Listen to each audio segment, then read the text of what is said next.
दोस्तों मेरे सामने एक पेशेंट बैठी हैं जिनको कि थायराइड है।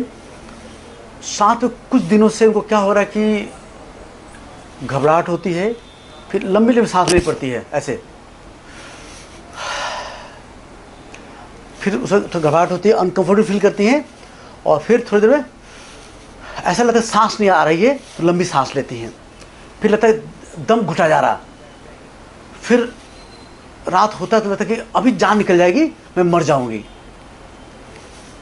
तो हमने पूछा कि कोई टेंशन, कोई घबराहट कुछ है, तो बोलती हैं बेटा बोलो चुप, बोलो चुप रहो, बोलो। तो बोलते भाई कोई टेंशन नहीं है। तो जब मैंने बात की मैंने से, तो क्या निकला कि वो एमटेक इंजीनियर हैं और जॉब नहीं कर रही हैं, तो जब भी कोई पढ़ा लिखा लेडी हाउसवाइफ बनती है तो स्ट्रेस आता है, प्लस शादी में और कई स्ट्रेस आते हैं। इन सब स्ट्रेस की वजह से ब्रेन के अंदर हैप्पी केमिकल, सीरोटोनिन और अदर न्यूरोकेमिकल कमी हो जाती है, जिसकी वजह से कोई वजह चाहे बिना वजह के भी आप लो फील करते हैं, घबराहट फील करते हैं, रोने का मन करता है, आपको हमेशा उदासी रहती है और बीच बीच में ये लंबी लंबी सांस लेते हैं। उसे बोलते हम लोग आहें भरना इज साइन ऑफ दुख।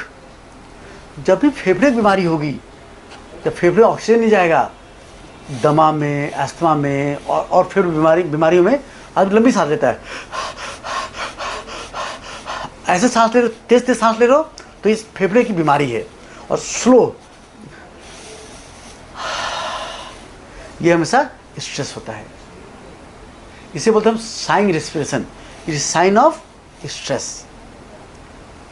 और यही तकलीफ बढ़ जाती है तो पैनिक अटैक के रूप में लेती है। पैनिक अटैक क्या होता है, मरीज को लगता है कि अभी बस मैं मरी की मरी, घबराहट, धड़का, पसीना लेके पूरा शरीर में एकदम ख़त्म हो गया, मैं गिरी जा रही हूँ, उड़ी जा रही हूँ, पता नहीं मैं मेंटल ना हो जाऊँ, एबनॉर्मल बिहेवियर से न हो जाऊँ, उनको पसीना लगता है और लगता है कि अब मैं मरी। कुछ लोग चक्कर है, गिर भी जाते हैं, तो उससे मतलब पैनिक अटैक या फेंटिंग अटैक भी हो जाता है। तो सब ये एंजाइटी का ये एडवांस रूप है।